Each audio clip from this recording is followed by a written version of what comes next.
Hello everyone, and welcome back to English Practice Hub. Today, I want to share with you my daily routine in Norway. As you know, I am an Erasmus student. I came here from Italy, and I study environmental law at the university. Living in Norway is both challenging and exciting. The weather is very cold, sometimes snowy, and the cost of living is high. But every day, I try to stay positive, stay active, and enjoy this unique experience. In this video, I will tell you step by step what my typical day looks like. From the moment I wake up in the morning, to going to classes, exercising at the gym, cooking dinner, and preparing for the next day. I will also share how I stay motivated and connected with my family and my boyfriend back home. So, let's begin my day together. I wake up at 7 o'clock in the morning. The first sound I hear is the wind outside my small apartment in Norway. Sometimes it is the soft whistle of the wind, sometimes the heavy noise of snow hitting my window.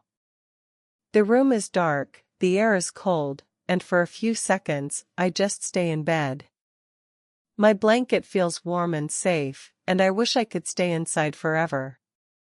But I remind myself, I came here for a reason. I came here from Italy as an Erasmus student, and every single day is part of my journey. Slowly, I push the blanket away, and my feet touch the cold floor. That moment is always the hardest. In Italy, mornings were gentle. The sun would shine through the window, the air would smell of coffee from the kitchen, and I would feel ready. But here in Norway, the mornings are different. The sky is gray, the air is freezing, and I need to fight my own laziness. Still, I do it. I stand up, I stretch my arms, and I walk to the bathroom. The bathroom mirror shows a tired face. I splash cold water on my cheeks, and immediately I feel more awake. Then I brush my teeth carefully, thinking about the day ahead. Sometimes I whisper to myself, "You can do this. One more day, one more chance." These little sentences keep me motivated. After the bathroom, I go to the kitchen. Breakfast here is not the same as in Italy. Back home, I would drink an espresso and eat a croissant. Here, the weather is too cold for such a light start. I need more energy. So I prepare oatmeal with fruit, or sometimes bread with butter and cheese. And of course, I make a big cup of coffee. The smell of coffee fills the kitchen, and for a moment, it feels like home. While I eat, I check my phone. There are always messages from my family in Italy. My mother usually asks if I am eating well, my father sends short jokes, and my friends send me updates from their lives. Reading these messages makes me feel connected, even from far away. I finish breakfast, wash the dishes quickly, and then prepare for the day. I take a shower, and the hot water feels like heaven on my cold skin. I put on my clothes, jeans, a sweater, and my thick winter jacket. I also wear boots and gloves, because without them, walking outside would be impossible. Norway in winter is beautiful but unforgiving. Now it is time to prepare my bag. I study environmental law, so I always need to carry heavy books, my laptop, pens, and notebooks. Sometimes it feels like I am carrying my entire library with me. But I know these books are my tools for the future. I put them all inside, close the bag, and feel ready. At 8:15, I leave the apartment. The moment I step outside, the cold air hits my face. I take a deep breath and see my own breath turning into white smoke. The streets are quiet, covered in snow. Every step makes a soft sound on the frozen ground. Even though it is hard, I try to enjoy it. I look at the mountains in the distance, at the sky slowly becoming lighter, and I tell myself, this is an adventure. I walk to the bus stop. Sometimes I wait with other students, sometimes I am alone. The bus arrives, warm inside, and I sit near the window. On the way to the university, I watch the city wake up. People walk quickly, wearing thick jackets, holding cups of hot coffee. Cars move slowly on the icy roads. Life in Norway feels calm and quiet, very different from the busy streets of Italy. By 9 o'clock, I arrive at the university. My first lecture is about to start, and my day as a student truly begins. When I arrive at the university at 9 o'clock, the campus is already alive. Students walk quickly between buildings, the sound of snow crunches under their boots, and everyone carries heavy backpacks. I enter the main hall, take off my gloves, and feel the warm air inside. It is a relief after the freezing wind outside. My first lecture is environmental law. The classroom is big, with long wooden tables and bright lights. I sit near the front, open my notebook, and prepare my pen. The professor begins to speak about climate change and international agreements. These topics are difficult, but also very important. I listen carefully, writing notes in English. Sometimes I need to focus extra hard, because studying in English is still not easy. But every time I understand a complex idea, I feel proud. I know my mind is getting stronger. Around me, other students from many countries listen too. Some are from Norway, others from Germany, Spain, or Turkey. We are all here to learn. Sometimes we work in groups. When it is my turn to speak, I feel nervous at first. But I remind myself, you are here to practice. Mistakes are normal. So I speak slowly, explain my opinion, and my confidence grows with every word. After 2 hours, the lecture ends. My head feels heavy with information, but also full of new ideas. I pack my things and go to the cafeteria. The cafeteria smells of coffee and bread, but when I look at the prices, I shake my head. Food here is expensive, much more than in Italy. That is why I usually bring my own lunchbox. I open my container and see pasta with tomato sauce. Simple, but delicious. I made it last night, and the taste reminds me of home. My friends sit with me.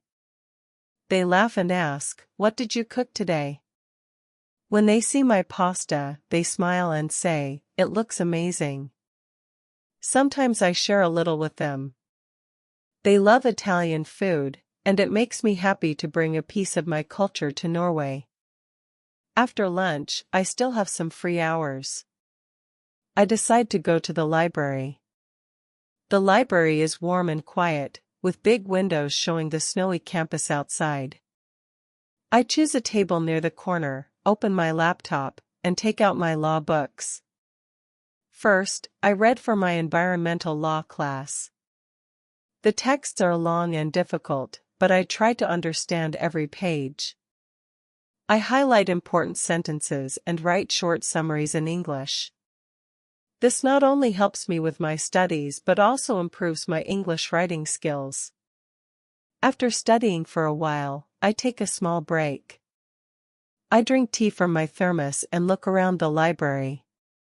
Some students are reading, some are typing quickly, and some are sleeping with books on their desks.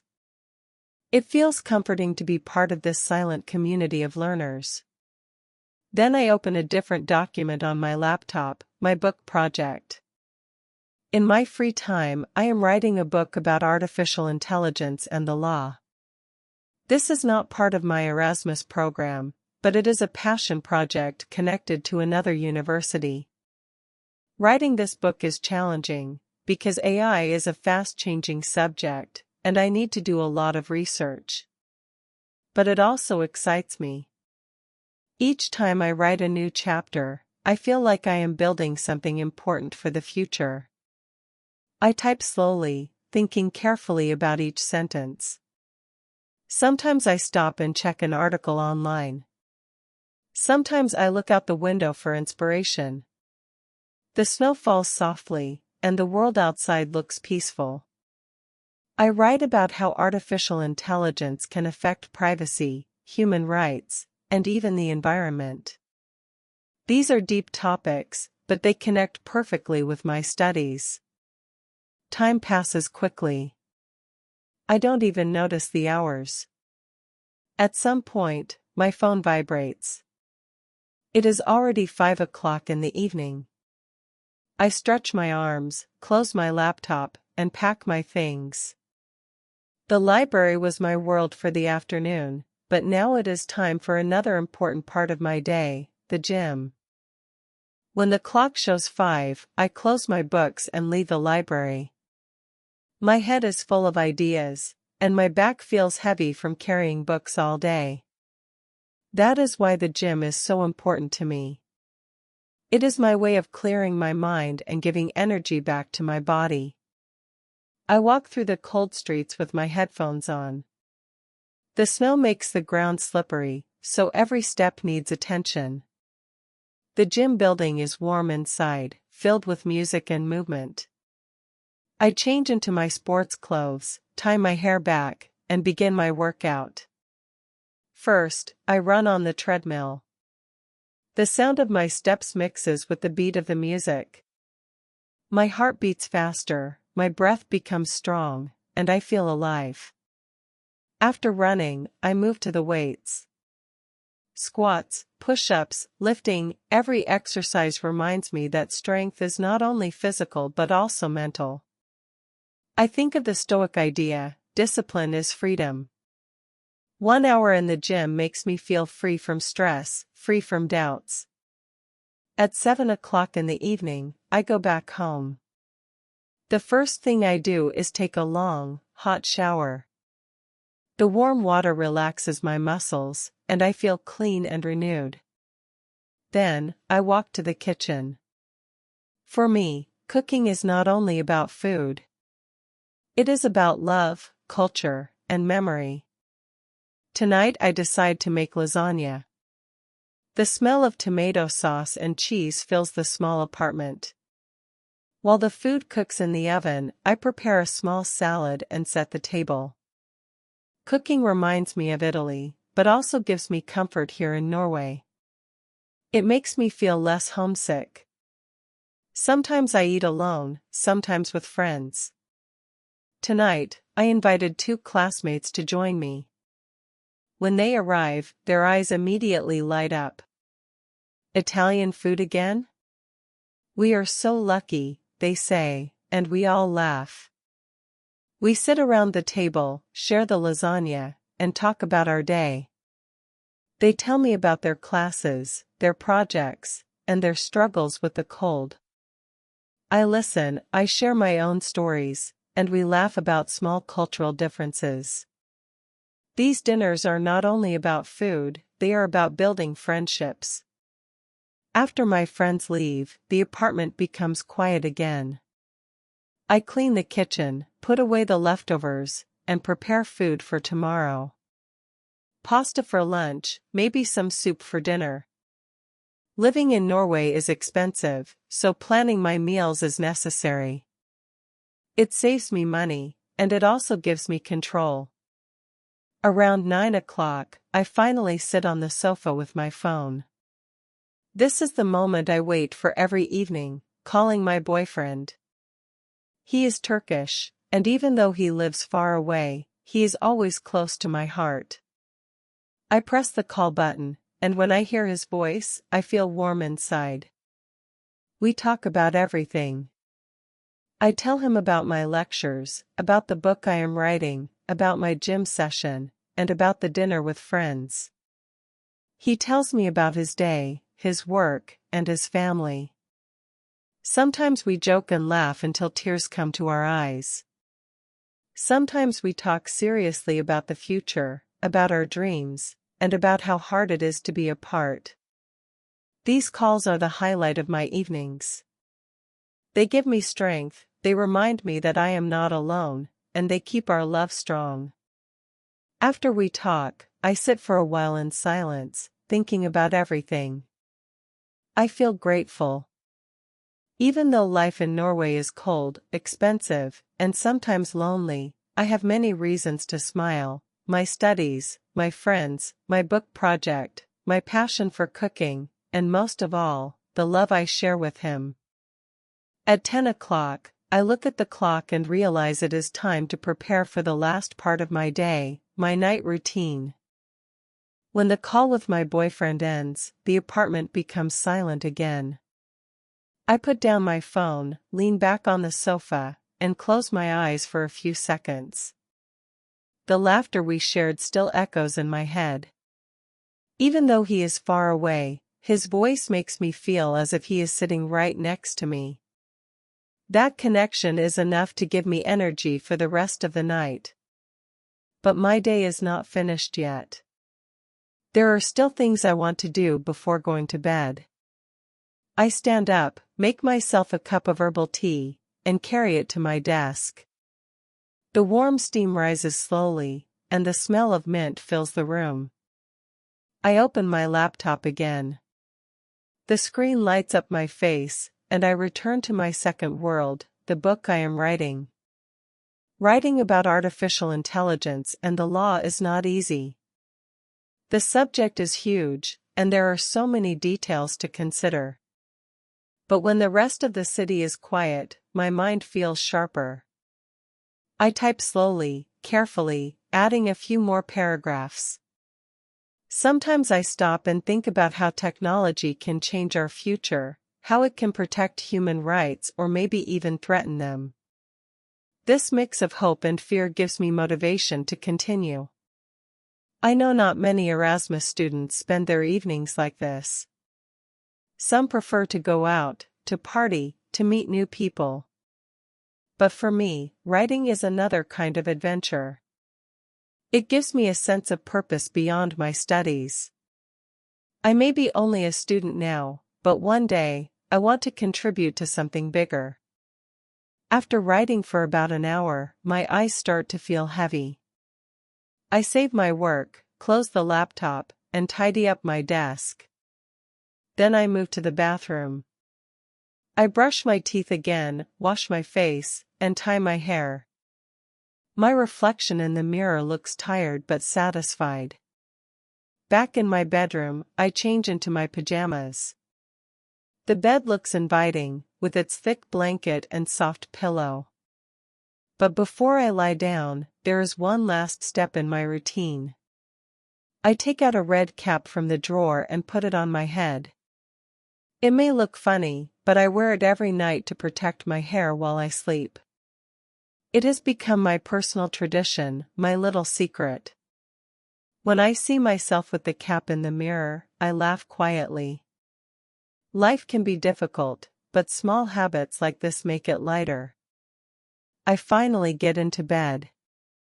The blanket feels warm, and I curl up under it. Outside, the wind still blows, and the snow keeps falling. Norway at night is silent, almost magical. I think about my day, the cold morning, the lectures, the pasta I shared with friends, the hours in the library, the gym session, the lasagna dinner, the long call with my boyfriend, and the quiet writing session. Every moment was a challenge, but also a gift. As I close my eyes, I feel grateful. Grateful for the chance to study here, grateful for the people who support me, grateful for the strength that grows inside me. Norway is not easy, but it is shaping me into someone stronger, wiser, and more independent. Tomorrow will bring new challenges, but also new opportunities. And with that thought, I slowly drift into sleep, my red cap on my head, ready to start another day in this journey of growth and discovery. And that was one day of my life here in Norway. As you can see, living abroad is full of challenges, but also full of growth and beautiful moments. Every morning, every class, every dinner, every call makes me stronger. If you enjoyed this story, don't forget to subscribe and stay with us. This is only one episode of my Erasmus journey, and more are coming soon. By following this channel, you will not only practice your English listening every day, but also travel with me through real-life experiences. So keep listening, keep learning, and keep growing. See you in the next video.